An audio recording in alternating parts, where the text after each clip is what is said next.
Well, hi again and welcome to Shed Talk, my weekly video magazine type series looking at the keeping, breeding and showing of cage birds with a particular focus on the exhibition style budgerigar.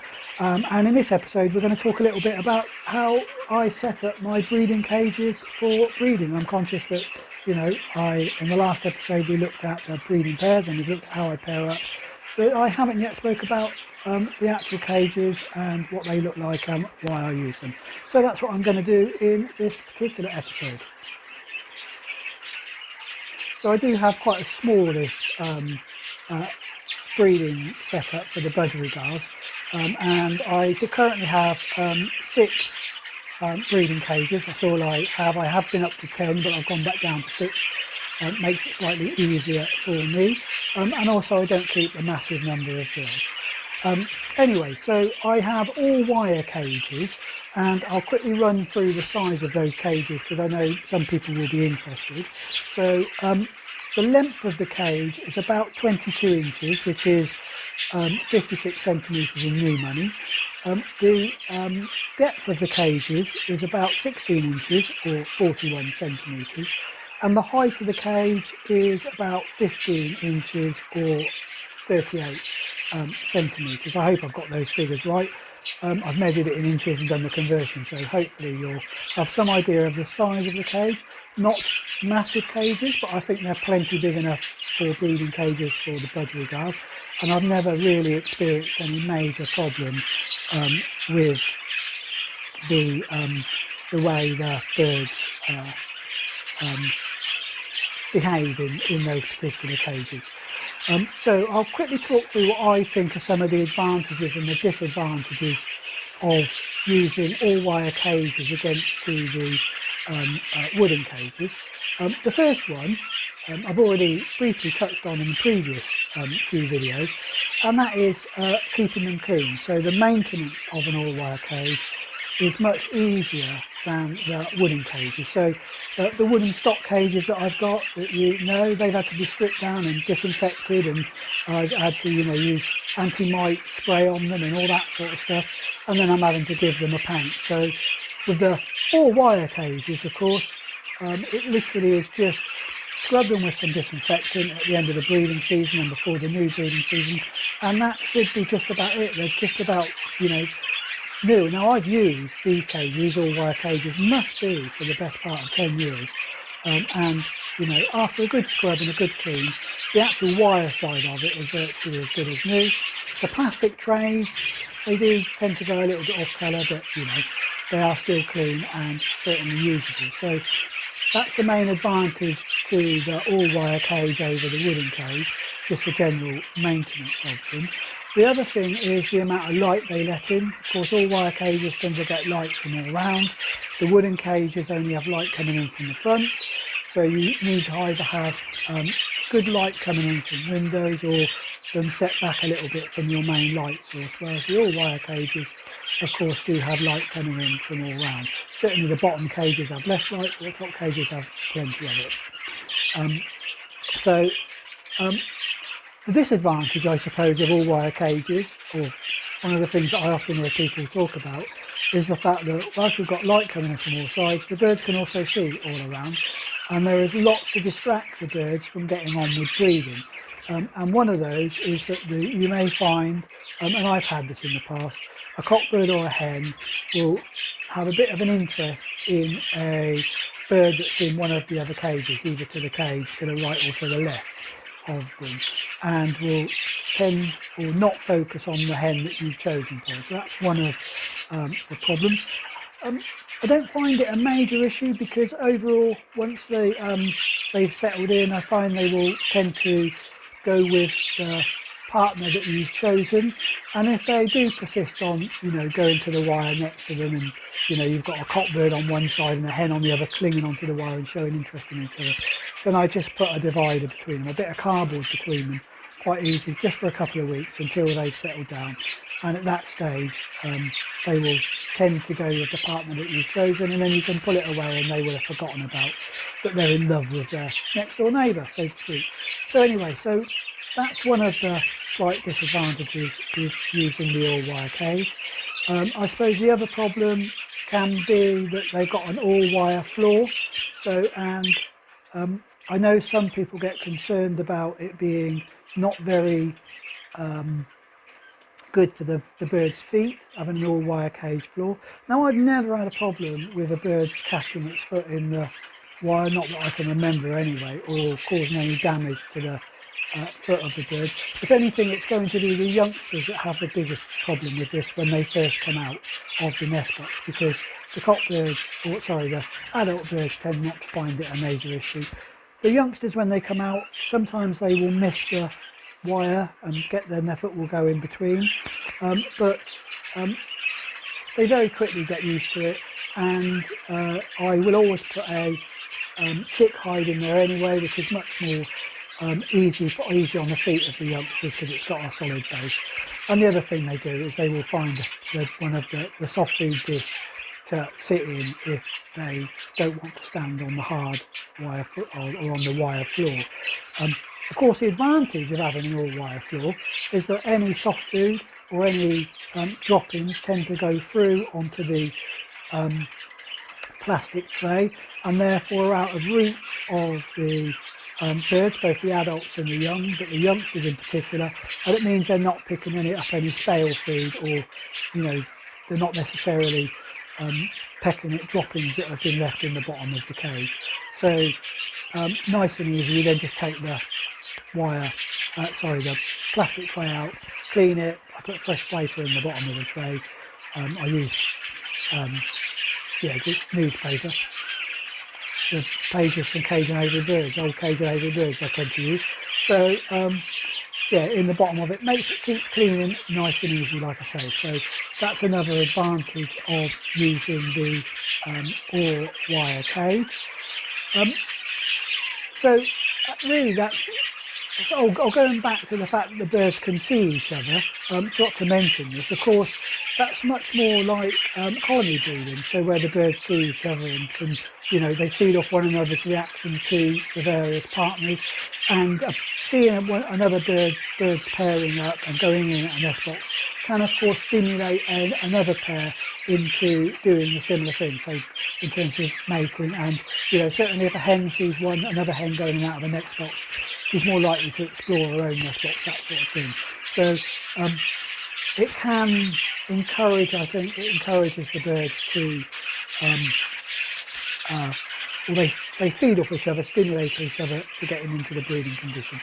So that's me. I've always used, like I say, I've used both all-wire cages mainly, but I have used wooden cages, a couple of years ago, or last year I think I used the wooden breeding cages that are now just my stock cages. I've not found any real difference in terms of the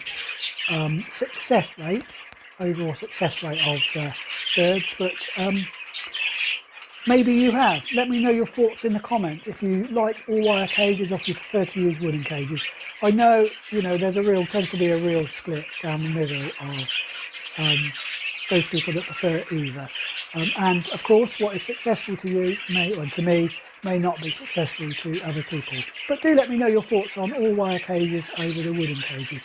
So I've spoken about the overall cage. Now, what do I put inside them? So each of the cages is set up exactly the same. It makes it easy on the birds, I think. If you're having to move birds into a cage a different cage, there's nothing unusual about it. It's exactly the same. The other thing is it makes it nice and easy for me, standardises the cages. I'm doing the same thing with each of them.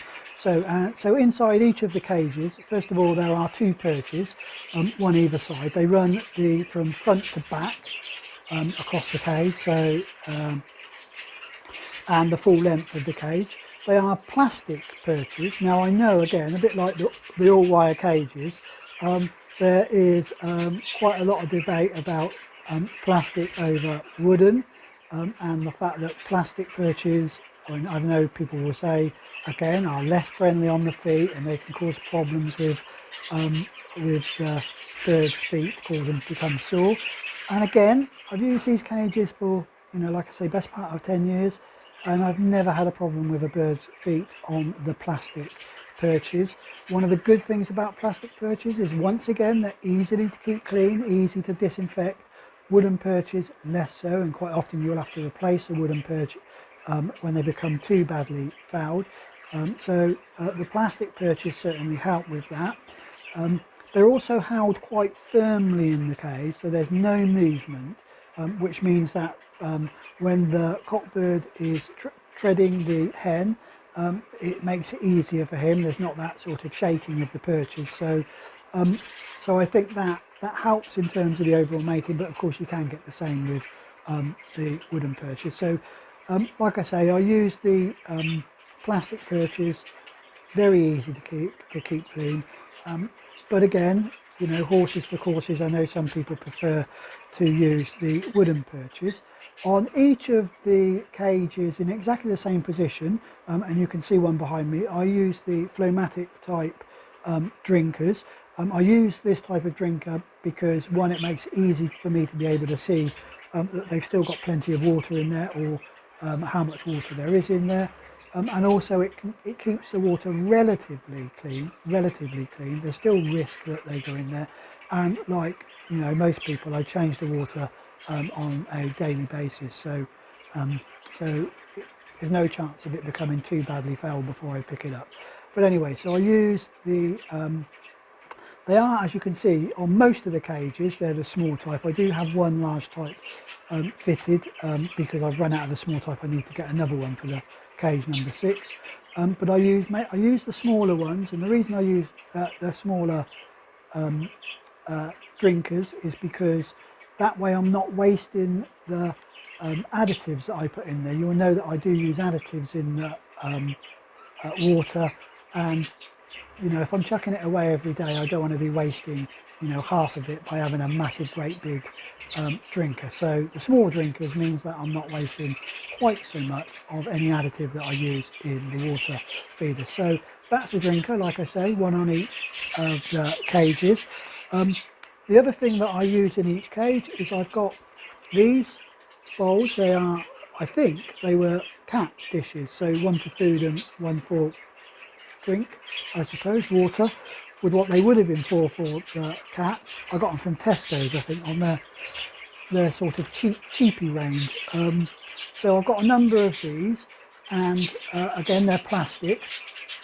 I put soft food in the smaller dish here, and in the larger one I use some tonic seed that I place in there, and these get changed every day, and I have a number of them, so I just take these out. These go into to be washed, and a fresh one that was washed the day before goes into the cage. So that's these. In terms of the soft food, I'll talk a little bit more about that perhaps in a future episode, about how much soft food I give each of the cages. So that's the dish that goes in there, and that is actually it. Now, I hear people talking about cuttlefish. What about cuttlefish?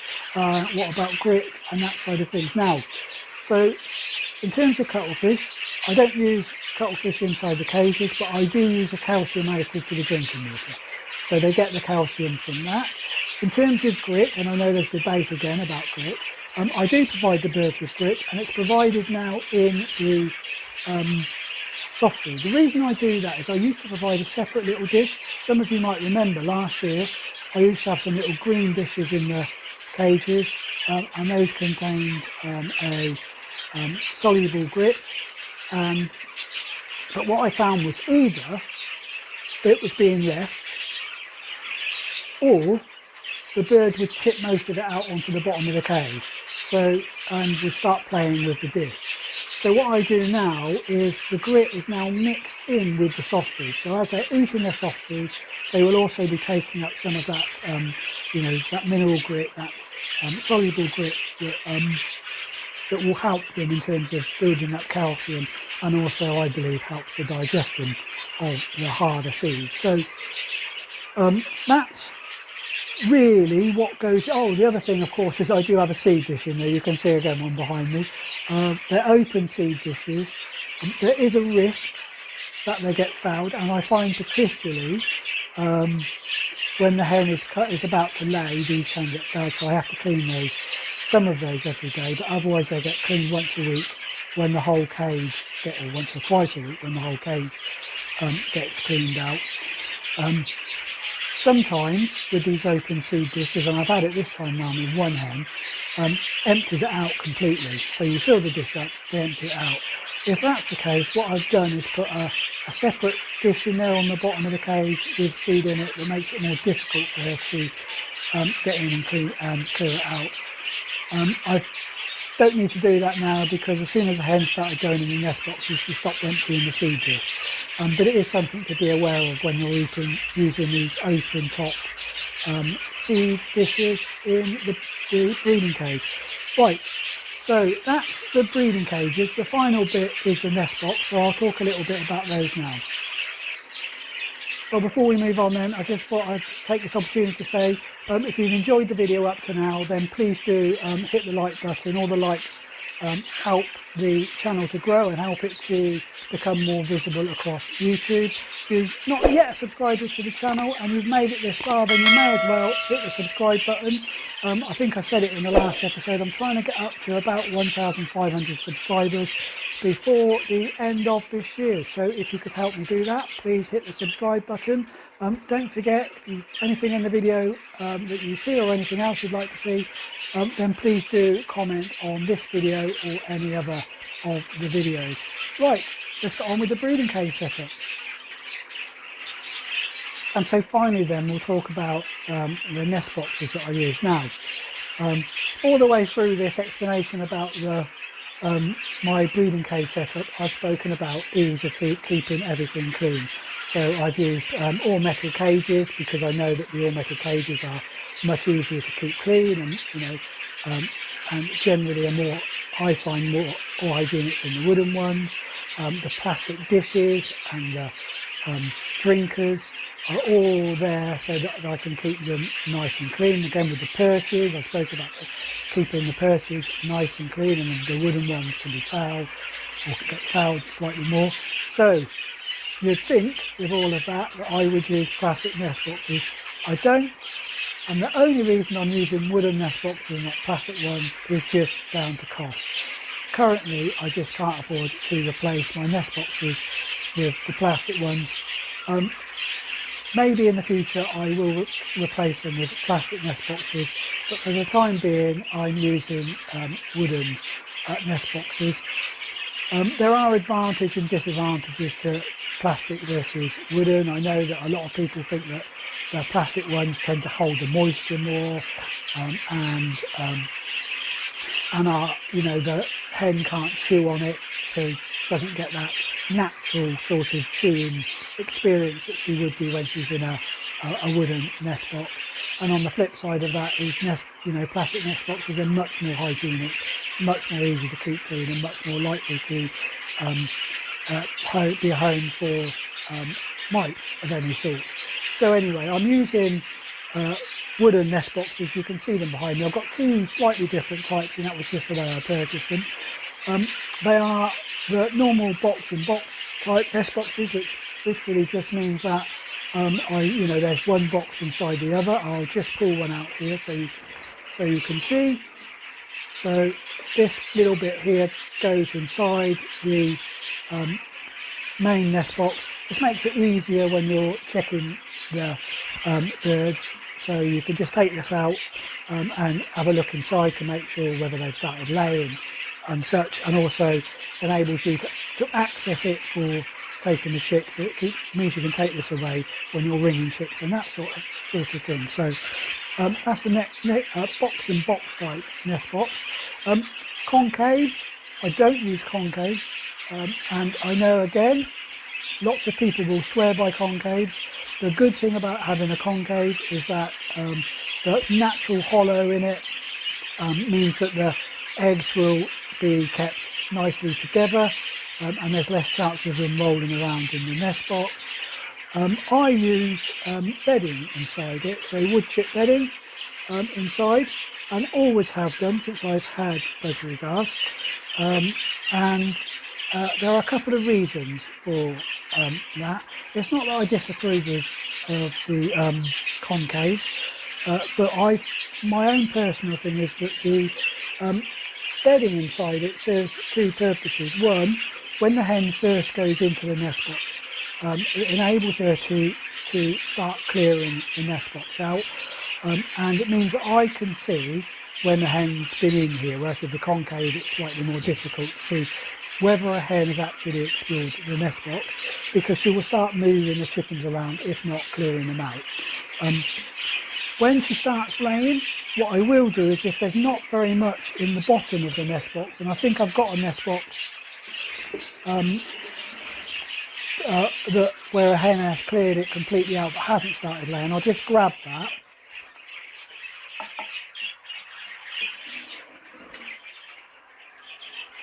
So here you go, here you can see one that the hen has virtually cleared out. She hasn't started laying yet.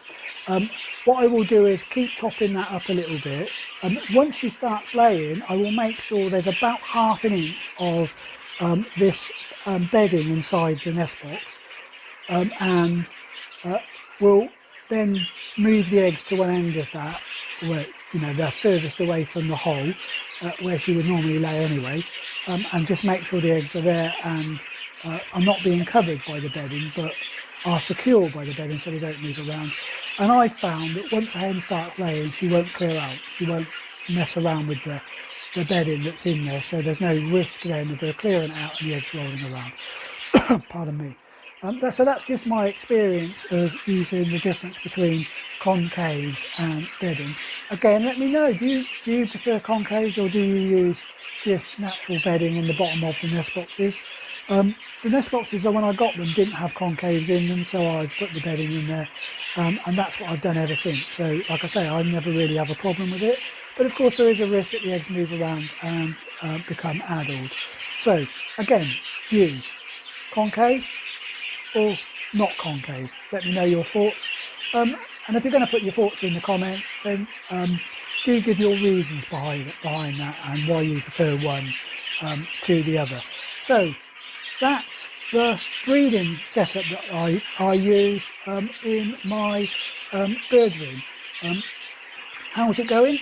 Well, you'll find out an update on how the various breeding pairs are going in the next episode. Right, so that's the breeding cages. Well, that does bring us to the end of another episode of Shed Talk. I do hope you found that interesting and enjoyable.